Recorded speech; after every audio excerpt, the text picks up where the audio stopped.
Ninguém será sujeito a interferências na sua vida privada, na sua família, no seu lar ou na sua correspondência, nem a ataques à sua honra e reputação. Toda pessoa tem direito à proteção da lei contra tais interferências ou ataques.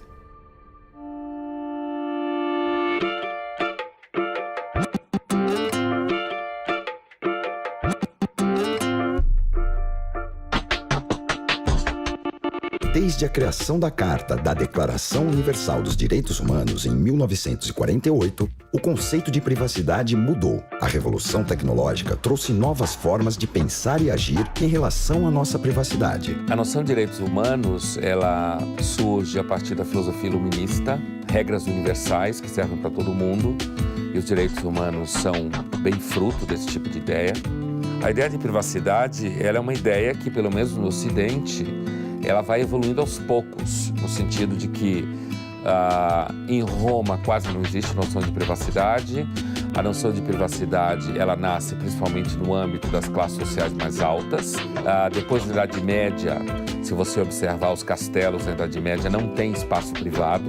O mínimo para se falar em privacidade é que você tenha paredes. Os historiadores falam que a privacidade nasce junto com a burguesia, com a ideia de que você tem um indivíduo a partir da Segunda Guerra Mundial e de um exemplo enorme de invasão da vida individual. Privacidade não é só uma questão de você ter uma casa onde você fica, mas a privacidade envolve sua religião, seus hábitos culturais, sua noção de cidadania como indivíduo diferenciado do resto. Então aí tem uma ideia de privacidade quase invisível, não se trata de muros que delimitam, mas se trata de muros jurídicos. Como que a invasão de privacidade se dá no âmbito legal? Ou seja, será que é crime invadir a privacidade? O que é um crime? No Brasil, para existir um crime, precisa ter uma lei anterior definindo aquele fato como sendo criminoso. E normalmente, a penalização de um crime mexe com um dos principais direitos e garantias fundamentais de qualquer cidadão, que é a liberdade de ir e vir. Ou seja, para que o legislador ele crie um crime, precisa ser algo muito importante, precisa ser algo muito grave, que a sociedade inteira ela condene. A nossa Constituição Federal, ela prevê no artigo 5º, inciso 10, a inviolabilidade da intimidade, da vida privada e da honra das pessoas. Ou seja, é um princípio constitucional inviolável. Delegacia de Investigações de Crimes Patrimoniais pela Internet é uma das delegacias do DEIC, do Departamento de Investigações Estadual de Investigações Criminais. Dá uma resposta justamente a uma nova modalidade de crime que ela buscou reprimir. Essa delegacia já era reprimido em outras situações corriqueiras que não envolviam a internet. O sigilo de correspondência já era previsto desde o Império.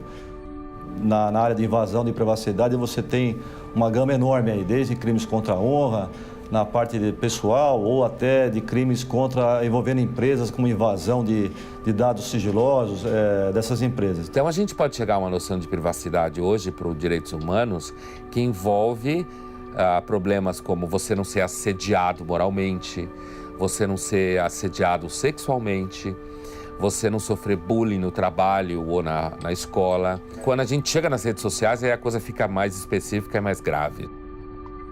O público que costuma frequentar aqui são pessoas que estão trabalhando na rua ou até mesmo trabalham em casa e querem ver um pouco de movimento para não ficar sempre em casa.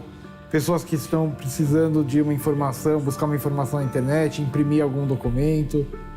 Coisas mais rápidas e básicas. Meu nome é André, estou aqui com esse Cybercafé há 10 anos, na região de Pinheiros, um dos últimos que restou aqui ainda. Aqui no meu Cybercafé, não é possível monitorar o conteúdo do que está sendo transmitido na internet. Apenas monitorar alguns sites por exclusão, ou seja, a pessoa não consegue nem acessar e tem como visualizar o histórico das páginas visitadas. O sistema permite que eu veja isso. É sempre quando você se manifesta na internet, você está deixando registrado o seu pensamento para o mundo inteiro. A internet muitas vezes não te dá o direito ao arrependimento. Por quê?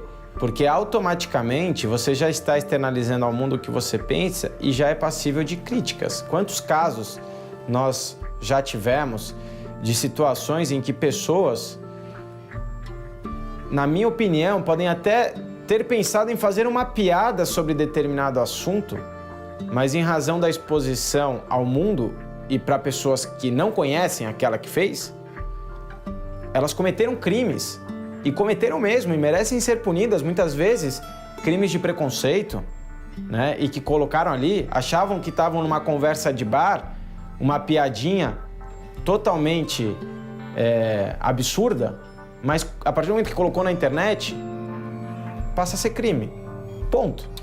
Então, aí o direito à privacidade, ele sofre um ataque da própria pessoa com o desejo de se mostrar, sociedade do espetáculo, de você, a ideia de que no mundo contemporâneo você só existe se você for um ator no espetáculo, se você for visto. O Facebook é a plataforma de todo mundo ser famosinho. Aquele circuito ali, ele se sente famoso, tanto do ponto de vista das opiniões que ele tem, quanto do ponto de vista das imagens e dos hábitos que ele publica. O crime que mais vem ocorrendo na internet são os crimes contra a honra, através de redes sociais. A gente calcula de 60% a 70% dos crimes são crimes contra a honra. Essas invasões de privacidade ocorrem por conta do jovem não ter noção do perigo que é, do que ele pode ou não pode fazer na internet. E não se preocupam em manter os seus dados ou as suas intimidades guardadas de uma forma a não torná-las públicas. Novamente, eu gosto de insistir, eu só lido com os problemas, né, como advogado, das vítimas mesmo. Eu convivo aqui com situações gravíssimas, né, em que a pessoa fala, eu preferia levar um soco na cara por dia, ou seja, levar uma lesão física diariamente do que sofrer o que eu estou sofrendo na internet. Eu gosto de falar que as tecnologias vieram para o bem e eu sou fã das tecnologias e utilizo todas elas, todas mesmo, porque uma rede social, ela é bom para fins pessoais e ótimo para fins profissionais. Tem o Facebook, a fanpage aqui do Café Web, que eu uso para comunicar com os clientes, para divulgar informação. Eu tenho o meu próprio Facebook, que a gente usa para ver o que os amigos estão falando, o que está acontecendo por aqui, por ali. Falar com pessoas de fora do país, que amigos que a gente conhece que moram em outros lugares, em outros estados, em outros países. E a gente, assim, une um pouco mais e aproxima um pouco mais as distâncias. O jovem, ele não tem hoje como conviver, como participar efetivamente da sua relação social se ele não tiver esse tipo de ferramenta. Hoje você é obrigado, você é incitado, você é levado a ter uma rede social, a ter algum tipo não vou falar nome para evitar aqui, mas de algum tipo de acesso a outras pessoas. Uma reflexão jurídica e legislativa cuidadosa para conseguir acompanhar a evolução das tecnologias de informação. O que, ao mesmo tempo, é muito difícil, porque as tecnologias de informação avançam muito rápido, né? Então, e como elas estão ligadas diretamente à liberdade individual, você pode acabar cerceando excessivamente a liberdade individual, que é uma das formas de privacidade, né? A sociedade preocupada com o controle da privacidade, ela pode acabar destruindo a própria noção de liberdade individual, que é uma das manifestações da privacidade. Então, eu não acho que tem solução fácil. Uma outra solução é uma discussão no plano da educação, que eu chamei de uma educação para o pudor, né? Para o pudor não só em relação a sexo, mas para o pudor compreendido como minha relação com o espaço público. Entender que eu devo aprender a controlar o meu desejo de aparecer, porque, afinal das contas, é um desejo de aparecer, e colocar isso em foco, né, na discussão pública, no debate público. As próprias pessoas tendem a estourar as paredes do mundo privado, para querer se mostrar. Então, aí você já tem uma mobilidade da fronteira entre público e privado. À medida que as relações sociais vão se tornando mais complexas, as medidas que a sociedade vai tentando contemplar a diversidade dessas relações sexuais, a fronteira entre público e privado vai se mexendo.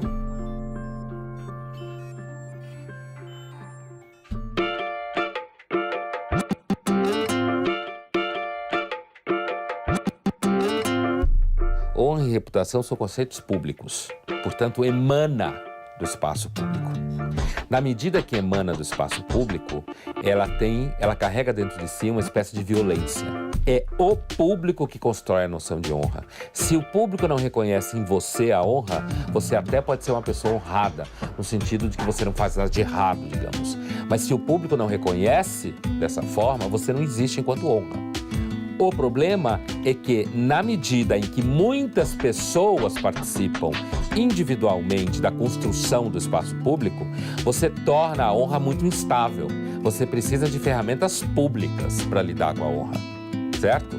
Então você precisa de ferramentas jurídicas, você precisa de ferramentas pedagógicas. Os crimes contra a honra que existem no Brasil, calúnia, injúria e difamação, tá? São hipóteses criminais. Eles já tinham praticamente caído em desuso até pela justiça criminal. Porque muitos juízes, apesar de estar na nossa legislação, achavam que esses ilícitos eram mais ilícitos civis, ou seja, passíveis de indenização, do que criminais. Por quê? Porque era uma pessoa que xingava a outra, na frente de outras duas, aquelas situações corriqueiras, infelizmente, que acontecem. Honra é um patrimônio, um dos maiores que um ser humano tem. O sentido do trabalho para qualquer trabalhador, ele é identificatório. O trabalho é que me dá a identidade, o trabalho é que diz quem eu sou, o que eu faço. O trabalho é o tudo da minha vida, porque me dá a capacidade de subsistir, de sustentar a minha família. Então o trabalho é central e continua central na vida das pessoas. Então, à medida em que você dá o melhor de si, e esse melhor de si passa a ser desqualificado de uma forma sistemática, obviamente que isso atinge a tua honra, atinge o mais importante de si, a essência, eu diria, não a espécie, a essência de cada ser humano. Então, você ser humilhado e você ser desqualificado é uma agressão, é uma violação aos seus direitos, os mais fundamentais. Se eu estou num ambiente de trabalho em que meu comportamento é o mais íntegro possível, em que eu sou respeitado e sou reconhecido naquilo que eu faço, quando isso não existe, isso está atingindo a minha reputação. Por exemplo, eu ser acusada que eu não estou fazendo o trabalho direito, que meu trabalho é uma porcaria, que eu já fui melhor algum tempo atrás e que à medida que eu estou envelhecendo, a coisa não está sendo meio correta, quer dizer, isso está atingindo diretamente a minha reputação. E são as mais diferentes acusações que atingem diretamente a minha reputação. Todo e qualquer trabalhador, homem e mulher, quer ser respeitado e reconhecido naquilo que faz no seu ambiente de trabalho. Durante 20 anos da minha vida, eu dei uma assessoria no Sindicato de Trabalhadores da Indústria Química, Plásticas e Farmacêuticas. E foi lá que ocorreu esse estudo das humilhações no trabalho, uma jornada de humilhações, na verdade. Comecei a ouvir histórias as quais eu achava inacreditáveis.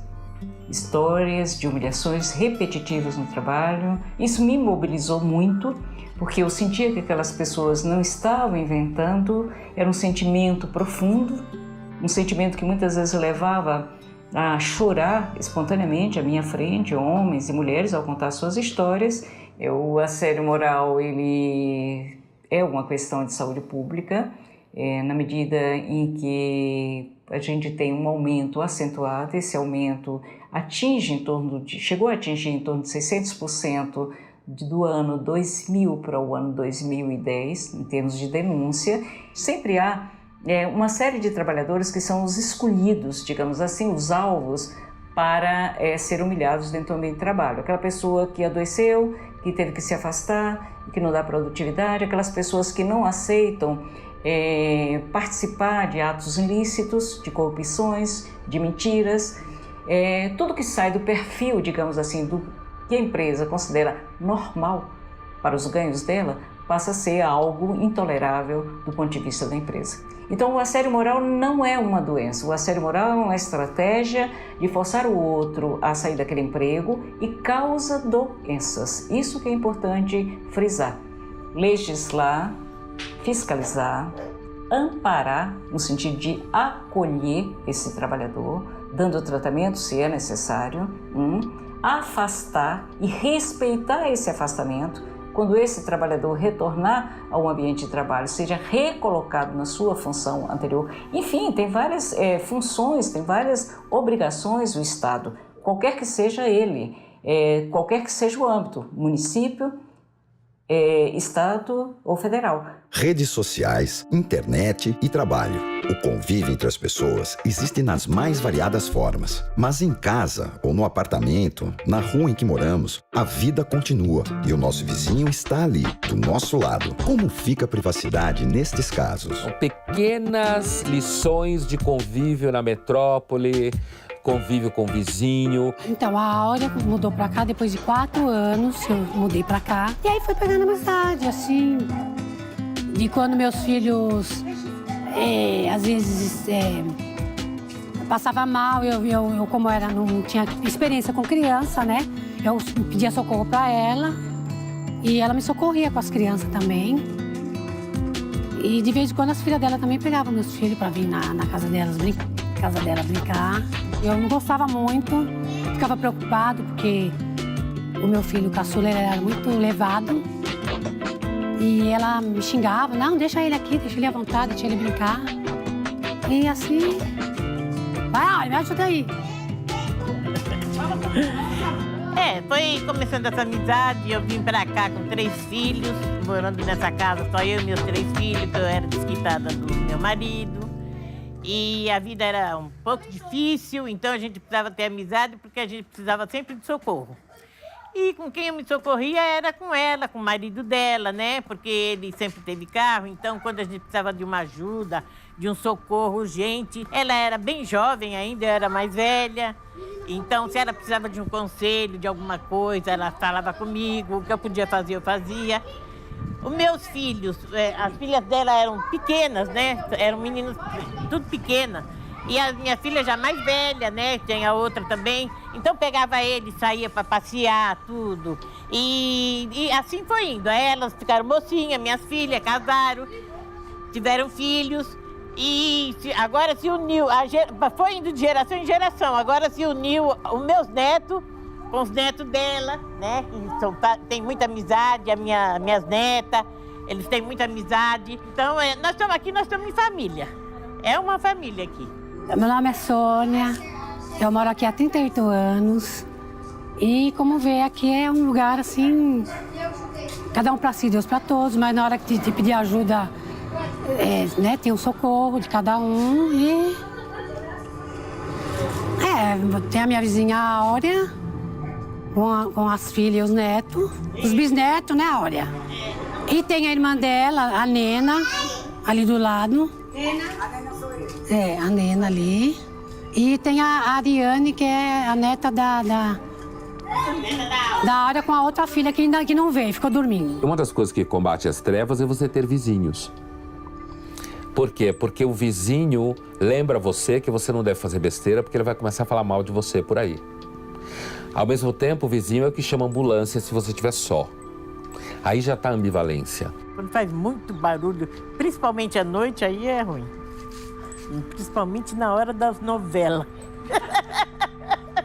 Aí, muito ruim. Principalmente se um carro para e fica... Eu tenho vontade de pegar uma bazuca e... Aí é ruim.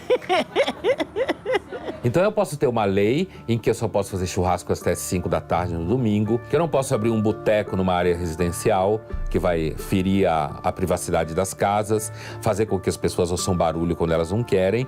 Pra mim o que incomoda é como tem um sambão ali no Carlos, aí ficam os menininhos que encostam o carro aqui. E aí, quando chega de madrugada que eles vão tirar o carro, aí eles entram fazendo bagunça, falação. Isso é o que mais me incomoda aqui. Eu tenho vontade de sair aqui fora e brigar com eles. A experiência humana é uma experiência de profunda ambivalência. E a modernidade acha que ia resolver a ambivalência. Só que quando você tenta resolver a ambivalência, na realidade você desumaniza, você amarra as pessoas. Quando nós nos reuníamos aqui, dia de calor, essa ruazinha sem saída, aquela rua também não era uma avenida. Então a gente se juntava aqui e brincava. Nós crescemos assim, né? Aí foi os filhos da dona Áurea e da minha mãe, né? Nós, depois os netos, e isso foi crescendo. E tá aqui hoje.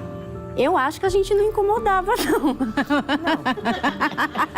Não, porque ela brincava junto. Pulava corda junto com a gente.